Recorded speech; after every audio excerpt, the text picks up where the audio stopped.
मित्रों नमस्कार। भारत माता की जय। वंदे मातरम। जय श्री राम। मित्रों मैं दिलीप पांडे, स्वागत है आपका मेरे यूट्यूब चैनल में। मित्रों सबसे पहले तो मेरा आपसे ये अनुरोध है कि आप हमारे इस वीडियो को ज़रूर लाइक कीजिए, वीडियो को ज़रूर शेयर कीजिए, हमारे चैनल को आप ज़रूर सब्सक्राइब कीजिए। और जब आप इस वीडियो को पूरा देखेंगे तो इस वीडियो की रीच बढ़ेगी, हमारी आवाज़ दूर दूर तक पहुँचेगी और जो देश के दुश्मन हैं, जो देशद्रोही हैं, उनका जो मनोबल है वो पूरी तरह से टूटेगा। तो आइए शुरू करते हैं आज की सबसे महत्वपूर्ण खबर। काफ़ी दिनों के बाद मैं इस तरह के समाचारों पर लौट रहा हूं।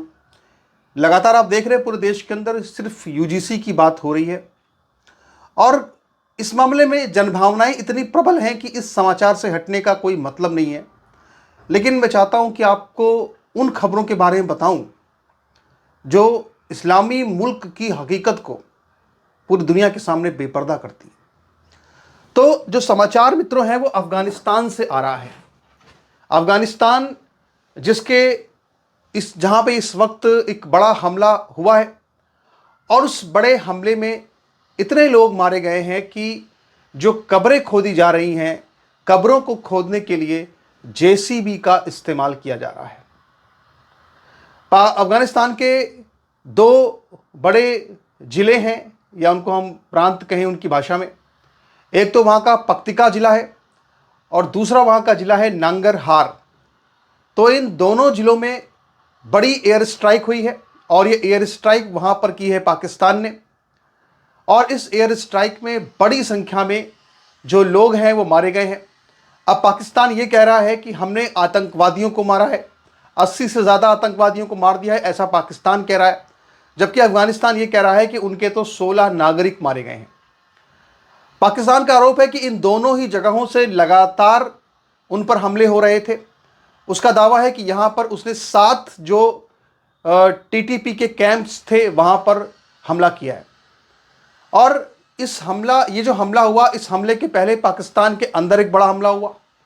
पाकिस्तान के अंदर जो खैबर पख्तूनवा प्रांत है वहाँ पे एक ज़िला है बन्नू, और बन्नू में जो एक हमला हुआ, आतंकवादी हमला हुआ, और इस आतंकवादी हमले में उनके 2 सुरक्षाकर्मी मारे गए। बस इस हमले के फौरन बाद, लगभग 2 घंटे के बाद, पाकिस्तान ने एयर स्ट्राइक पूरी की पूरी अफगानिस्तान के ऊपर खोल दी और इस एयर स्ट्राइक में वहाँ पर इतनी बड़ी संख्या में लोग मरे। अब अफगानिस्तान का ये कहना है कि साहब वो इसका बहुत ही खूंखार तरीके से बदला लेगा, ऐसा बदला लेगा कि पाकिस्तान इसको याद रखेगा। जबकि दूसरी तरफ पाकिस्तान इस बात का रोना रो रहा है कि उसके ऊपर लगातार जो आतंकवादी हमले हो रहे हैं वो सारे हमले अफगानिस्तान करवा रहा है, पठानों के माध्यम से करवा रहा है। अभी 16 फरवरी को वहाँ पर बाजौर के अंदर, पाकिस्तान के बाजौर में एक विस्फोटकों से भरी हुई गाड़ी जो थी वो सुरक्षा कर्मियों से, सुरक्षा बलों की गाड़ी से वहाँ पर टकरा गई थी और इसमें पाकिस्तान के 11 जो सुरक्षाकर्मी थे वो मारे गए थे। उस वक्त भी पाकिस्तान में काफ़ी शोर शराबा हुआ कि आखिर ये कब तक हमले होते रहेंगे। इसके पहले 6 फरवरी को पाकिस्तान के अंदर इस्लामाबाद में एक शिया मस्जिद में बड़ा भीषण धमाका हुआ था। उस वक्त वहाँ पे जो मौलाना नमाज पढ़वा रहा था उसके तो पूरे चिथड़े उड़ गए थे और आसपास के लोग चिथड़े पूरे उड़ गए, वहाँ पे उड़ गए थे। तो वो हमला भी वहाँ पे 6 फरवरी को हुआ था। तो पाकिस्तान जो कि एक इस्लामी मुल्क है, ये इस्लाम की हकीकत है कि जहाँ पर इस्लामी मुल्क के अंदर जब मुसलमान सारे गैर मुसलमानों को मार देता है तो इसके बाद फिर वो आपस में लड़ना शुरू कर देता है, सिया सुन्नी के नाम पर, पठान पंजाबी के नाम पर। अभी आप देखिए अफगानिस्तान पाकिस्तान दोनों की स्थिति एक जैसी है। दोनों ने अपने अपने देशों के अंदर जो गैर मुस्लिम आबादी है उन दोनों को लगभग सफाया कर दिया है और अब उनको लड़ना है, लड़ने के लिए कोई नहीं बचा तो आपस में लड़ रहे हैं। पाकिस्तान के अंदर शिया सुन्नी वाले लड़ते हैं आपस में पाकिस्तान के अंदर, और अब यहाँ पे पाकिस्तान अफगानिस्तान के बीच में एक पूरा मोर्चा खुला हुआ है। तो ये सिर्फ इतनी सी समाचार नहीं, अगर आप पूरे खबर के अंदर में जाएंगे तो आप इस बात को देखेंगे कि वहाँ पे जो पब्लिक वहाँ पे है, जो लोग वहाँ पे हैं, वो किस तरह से रो रहे हैं, उनकी क्या क्या स्थिति है। इसको पूरे जो आज तक न्यूज़ चैनल है, आज तक न्यूज़ ने इसको बहुत ही अच्छी तरीके से दिखाया है। और मैं चाहता हूँ कि एक बार आपको ज़रा वो सारी जो खबरें आज तक में जिस तरह से वहाँ पे रो रहे हैं लोग, उसको जानना बड़ा ज़रूरी है। तो आज तक बता रहे साहब कि एक चश्मदीद मोहम्मद जुबैर ने कहा, क्या कहा कि हालात बहुत ख़राब थे, औरतें और बच्चे डरे हुए थे, हवा में धूल और धुआं भरा हुआ था, हर तरफ तेज बदबू आ रही थी। आसपास के घरों में रहने वाले लोगों ने हमें सुरक्षित जगह पर ले जाने में मदद की। अब ये कौन थे? मोहम्मद जुबैर ने बताया। नसीम गुल नाम के एक शख्स ने कहा कि ये हमला बहुत ही बेरहम और बहुत ही क्रूर हमला था, और उसने कहा कि इस्लामी अमीरात में ऐसी घटनाओं को दोबारा होने से रोकने के लिए हमको जवाब देना होगा। अब समस्या इनके पास ये है कि अफ़गानिस्तान के पास कोई एयर डिफेंस ही नहीं है, और इनके पास एयर डिफेंस नहीं है, इसीलिए पाकिस्तान यहाँ आराम से हमले कर पा रहा है। पाकिस्तान को लेकर के भारत और अफ़गानिस्तान के बीच संबंध पहले से काफ़ी बेहतर हुए, क्योंकि पाकिस्तान जानते हैं दोनों का दुश्मन देश है। लेकिन अभी तक अफ़गानिस्तान ने भारत से कोई ऐसी रिक्वेस्ट नहीं की है कि उसको कोई एयर डिफेंस चाहिए। हालांकि समाचार ज़रूर कुछ जगह छपे थे कि अफ़गानिस्तान हमारा एयर डिफेंस चाहता है, लेकिन अब समस्या ये है कि भारत इसलिए भी नहीं देगा इतनी आसानी से, क्योंकि बहुत सारे देशों ने अफ़गानिस्तान को मान्यता भी नहीं दी है, और इसीलिए जो अफ़गानिस्तान है वो रूस से बात कर रहा है। रूस से उसको एयर डिफेंस चाहिए, लेकिन उसके पास बजट भी नहीं है, यानी इतना पैसा वो कहाँ से लाएगा कि वो एयर डिफेंस खरीद सके। तो उसके पास कोई विकल्प नहीं है, बस ये है कि आत्मघाती हमले बदले के रूप में दोबारा से पाकिस्तान से लिए जाएंगे, दोबारा पाकिस्तान पर आत्मघाती हमला होगा, दोनों तरफ से लोग मरेंगे, और दोनों तरफ जो लोग मरेंगे वो दोनों के दोनों जो है वो इस्लाम के सच्चे सिपाही होंगे, इस्लाम के बंदे होंगे।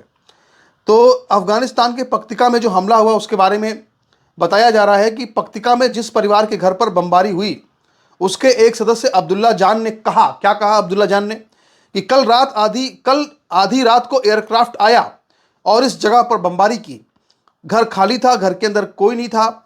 टीटीपी या दूसरे लोगों की मौजूदगी के बहाने भले ही वहाँ कोई नहीं था, उन्होंने हमारे घर को तबाह कर दिया, और हमें लगभग 5 से 6 मिलियन अफ़गानी मुद्रा का नुकसान हुआ, यानी कि काफ़ी बड़ा बता रहे नाम नुकसान हुआ है। आरगन के डिस्ट्रिक्ट गवर्नर मिर्जा अली खान सईद ने बताया है कि घर पर पहली बार आधी रात को, मतलब घर पर पहली बार आधी रात को और फिर सुबह 2 बजे बमबारी हुई। कोई हताहत नहीं हुआ है, लेकिन पूरा इलाका जो है तबाह हो गया है। तो भैया यहाँ पर एक और ये है कि नजाकत, एक कोई महिला वहाँ पे थी अफ़गानिस्तान के अंदर, उसका क्या कहना है, वो कह रही है, नजाकत नाम है उसका, कि आधी रात के आसपास हमने धमाके की आवाज़ सुनी और धुआं उठते ही देखा, पूरा अंधेरा था, कमरे में कुछ दिखाई नहीं दे रहा था। मेरी खाला हमारी मेहमान थी, मलबा उन पर गिर गया। पाकिस्तान के हमले से पीड़ित इनकी मजबूरी की कहानी तोलो न्यूज़ पर जो है वो कवर की गई है। एक और यहाँ पे कोट दिया गया है कि मेरे बेटे ने आवाज़ लगाई, उसे चोट लगी है, जब मैं उसकी तरफ गया तो उस पर भी एक दीवार गिर गई। उसने कहा, अब्बा मुझे मत छुओ, मेरा पूरा शरीर फट गया है। मुझे नहीं पता कि उसके बाद क्या हुआ, क्योंकि उन्होंने मुझसे सब कुछ छीन लिया। तो भैया ये जो है जिहाद का जो पूरा जिहाद के वृक्ष का जो मीठा मीठा फल है ना, वो मीठा मीठा फल अफ़गानिस्तान भी खा रहा है, पाकिस्तान भी खा रहा है। भाई पाकिस्तान की जो है तहरीक तालिबान पाकिस्तान की, बताइए पाकिस्तान से क्या लड़ाई है? अब तहरीक तालिबान पाकिस्तान तो भाई देखो अफ़गानिस्तान सपोर्ट करता है, हालांकि खैबर पख्तूनख्वा में भी उसका पूरा एक किला है। अब ज़्यादातर पठान लोग हैं, कबीलियाई लोग हैं। अब उनकी साहब लड़ाई किस चीज़ पे है? मतलब ऐसे जंगली लोग हैं कि उनकी लड़ाई इस बात पर नहीं है साहब कि अच्छे घर हों, अच्छे स्कूल हों, कुछ अच्छी बात हो, क्योंकि इस्लाम ये सिखाता है कि साहब ये जो ज़िंदगी है, ये ज़िंदगी तो सिर्फ एक जो है लॉन्च पैड है, और असली ज़िंदगी तो वहाँ है अल्लाह ताला के पास। वहाँ पे हूरें हैं, वहाँ पे चश्मे हैं शराब के, वहाँ पे नदियाँ बह रही हैं, सब वहाँ पे शानदार चीज़ें हैं।